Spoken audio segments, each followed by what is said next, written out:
Cement corporation of India CCI factory కొన్నేళ్ల క్రితం ఆదిలాబాద్ జిల్లా వాసుల కల్పతరువు. వేలాది మందికి ప్రత్యక్షంగా, లక్షలాది మందికి పరోక్షంగా ఉపాధి కల్పించిన పరిశ్రమ. ఒకప్పుడు కార్మికులతో, యంత్రాల చప్పుళ్లతో, సిమెంట్ ఉత్పత్తితో కళకళలాడిన ఈ ఫ్యాక్టరీ 30 ఏళ్లకు పైగా మూతపడి ప్రస్తుతం కళావిహీనంగా తయారైంది. సిమెంట్ ఉత్పత్తికి ముడిసరుకులు, లైమ్ స్టోన్ నిక్షేపాలు పుష్కలంగా ఉన్న ఫ్యాక్టరీ పునరుద్ధీకరణ మాత్రం అడుగు కూడా ముందుకు పట్టడం లేదు. ప్రభుత్వాలు మారినా, పాలకులు మారినా సిసిఐ పురోగతిలో మాత్రం మార్పు లేదు.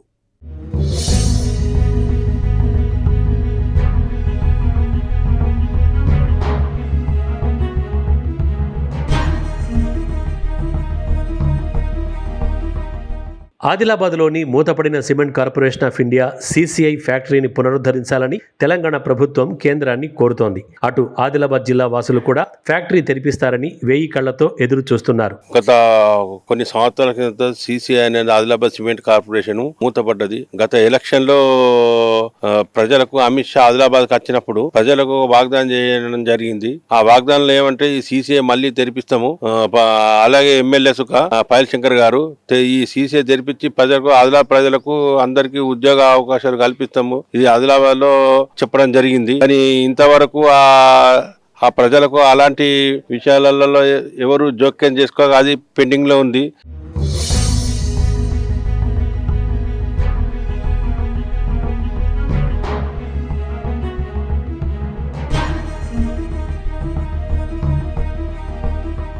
సిసిఐ పునరుద్ధరణ కోరుతూ సాధన కమిటీ కూడా ఏర్పాటైంది.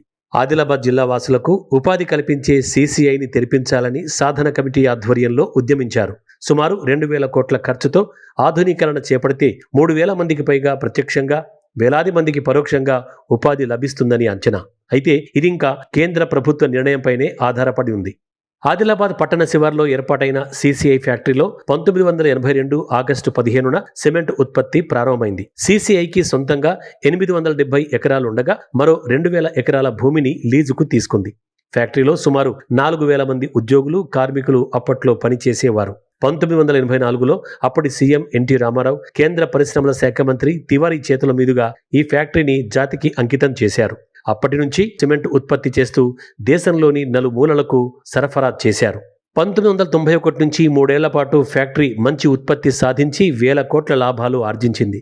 ఇదే సమయంలో ప్రభుత్వం లెవీ పద్ధతిని రద్దు చేయడంతో సిసిఐకి బడ్జెట్ కేటాయింపులు నిలిచిపోయాయి. దీంతో 1993 అక్టోబర్లో సిసిఐలో ఉత్పత్తి పూర్తిగా నిలిచిపోయింది. అనంతరం పునరుద్ధరణ అప్పుడు ఇప్పుడు అంటూ దశాబ్దాలు గడిచిపోయాయి. ఫ్యాక్టరీ తెరిపించాలని 30 ఏళ్లుగా ప్రజలు డిమాండ్ చేస్తూనే ఉన్నా ప్రభుత్వాలు మాత్రం పట్టించుకోవడం లేదు. గత 3 దశాబ్దాలుగా మూతపడిన ఫ్యాక్టరీ ఎప్పటికైనా తిరిగి ప్రారంభమవుతుందని స్థానిక ప్రజలు ఎంతో ఆశతో ఉన్నారు. సిమెంట్ కార్పొరేషన్ ఆఫ్ ఇండియా సిసిఐని ప్రారంభిస్తే ప్రత్యక్షంగా, పరోక్షంగా 5000 మందికి ఉపాధి దొరికేటటువంటి అవకాశం ఉన్నది. బీజేపీ ఎంపీ, ఎమ్మెల్యే గారు ఇద్దరు కనుక తలుసుకుంటే ఆదిలాబాద్ సిసిఐని రీఓపెన్ చేయడానికి అవకాశం ఉంది. ప్రతి సంవత్సరము ఎన్నికల హామీగా మిగిలిపోతూ ఉన్నది. ఎన్నికలు వచ్చినప్పుడు తప్ప సిసిఐ గురించి మళ్ళీ బీజేపీ వాళ్ళు కానీ లేదా ఇప్పుడు ఉన్నటువంటి ఎమ్మెల్యే గారు, ఎంపీ గారు కానీ పట్టించుకోవడం లేదు.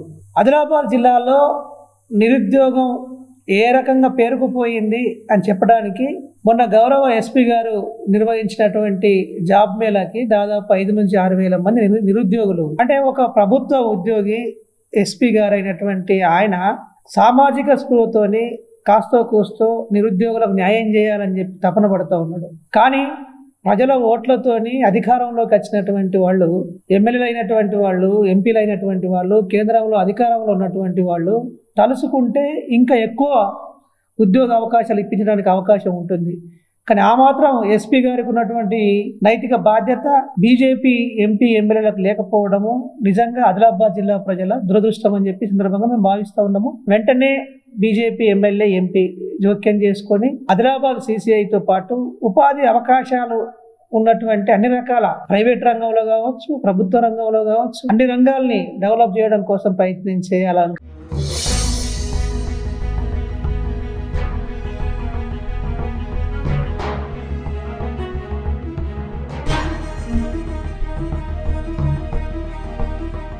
కానీ సీసీఐ ఫ్యాక్టరీలోని యంత్రాలకు సంబంధించిన సామగ్రిని తొక్కు కింద అమ్మేందుకు కేంద్రం 2022లో టెండర్లు ఆహ్వానించింది. సిమెంట్ ఉత్పత్తికి వినియోగించిన యంత్రాల సామగ్రి, ఇతర అవసరాలకు ఉపయోగించిన ఇనుము, పాత వాహనాలు, ఇలా మొత్తం 43 కోట్లతో టెండర్లు ఆహ్వానించింది. అయితే దీనిపై జిల్లా వాసులు, ప్రజా సంఘాలు, సీసీఐ సాధన కమిటీ నుంచి పెద్ద ఎత్తున వ్యతిరేకత రావడం, జిల్లాలో ఆందోళనలతో పాటు కార్మిక సంఘాలు కోర్టులో పిటిషన్ దాఖలు చేయడంతో యాజమాన్యం టెండర్ ప్రక్రియను తాత్కాలికంగా నిలిపేసింది.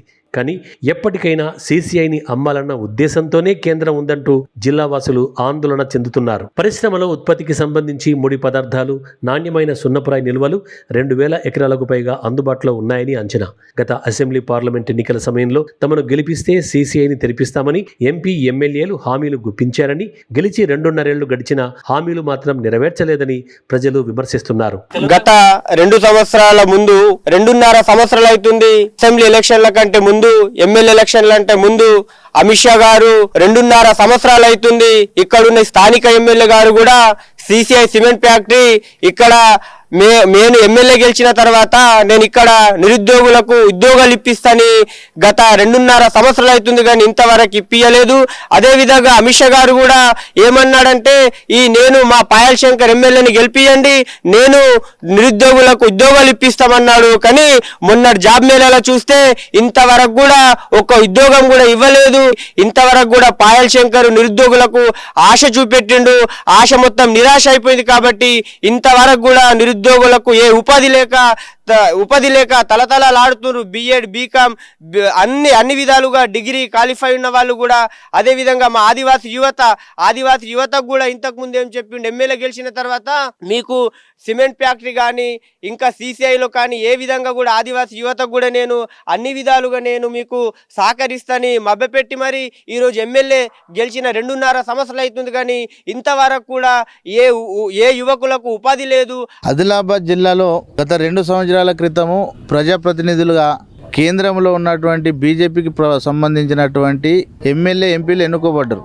ఆదిలాబాద్ జిల్లా వెనుకబడ్డ జిల్లా, ఆదివాసీల జిల్లా అని చెప్పేసి ఇవాళ కేంద్రంలో మా ప్రభుత్వం ఉన్నది, మమ్మల్ని గెలిపించండి, మమ్మల్ని గెలిపిస్తే ఆదిలాబాద్లో మూతపడ్డటువంటి సీసీఐ సిమెంట్ ఫ్యాక్టరీని రీఓపెన్ చేస్తామని చెప్పేసి ఎన్నికల ప్రచారంలో కేంద్ర హోంశాఖ మంత్రి అమిత్ షా గారు వచ్చి హామీ ఇవ్వడం జరిగింది. అలాగే ఇప్పుడు ప్రజెంట్ ఉన్నటువంటి ఆదిలాబాద్ కాన్స్టిట్యున్సీ ఎమ్మెల్యే పాయల్ శంకర్ గారు కూడా చెప్పడం జరిగింది. రాష్ట్ర ప్రభుత్వము దీనికి ల్యాండ్ అక్విజిషన్ చేయడానికి కానీ నిధులు కూడా దాన్ని మేము ఇవ్వడానికి సిద్ధంగా ఉన్నామని ప్రస్తుతం ఉన్నటువంటి ప్రజాపాలన అని చెప్తున్నటువంటి కాంగ్రెస్ ప్రభుత్వం చెప్పినప్పటికీ కూడా కేంద్ర ప్రభుత్వము అలాగే కేంద్రంకు సంబంధించినటువంటి ఆదిలాబాద్ జిల్లా పార్లమెంట్ కాన్స్టిట్యున్సీ ఎంపీ గారు కానీ ఆదిలాబాద్ కాన్స్టిట్యున్సీ ఎమ్మెల్యే పాయల్ శంకర్ గారు కానీ ఆదిలాబాద్ జిల్లా నిరుద్యోగ యువత పట్ల ఎందుకు పట్టించుకుంటలేరు అని మేము ప్రశ్నిస్తూ ఉన్నాం.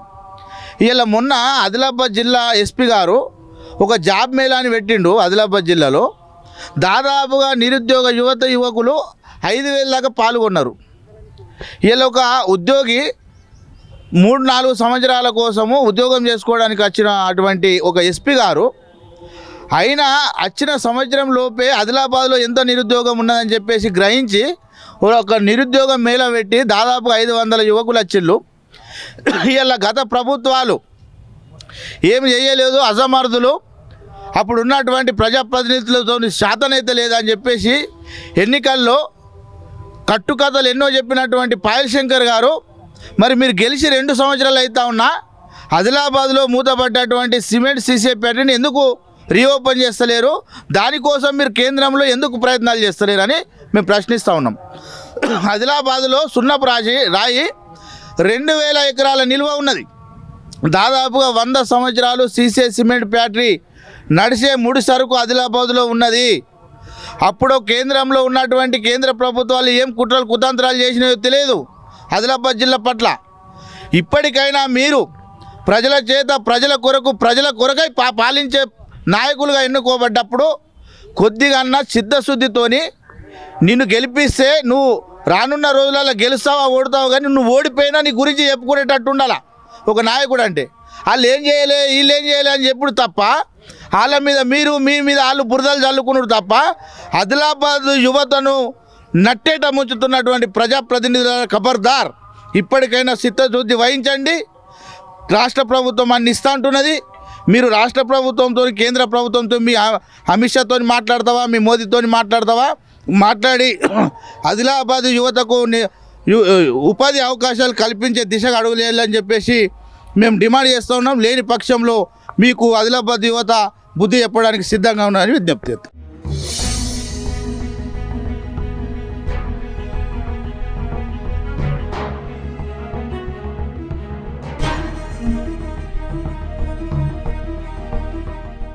ఇప్పటికైనా ఇక్కడి బీజేపీ ప్రజాప్రతినిధులు కేంద్రంపై ఒత్తిడి పెంచి సీసీఐని పునరుద్ధరించేలా చర్యలు తీసుకోవాలని కోరుతున్నారు. మొత్తం మీద సీసీఐ కనుక తెరిచినట్టయితే ఆదిలాబాద్ జిల్లా యువతకి మంచి ఉద్యోగ అవకాశాలతో పాటు పరోక్షంగా వేలాది మందికి ఉపాధి కలగనుంది.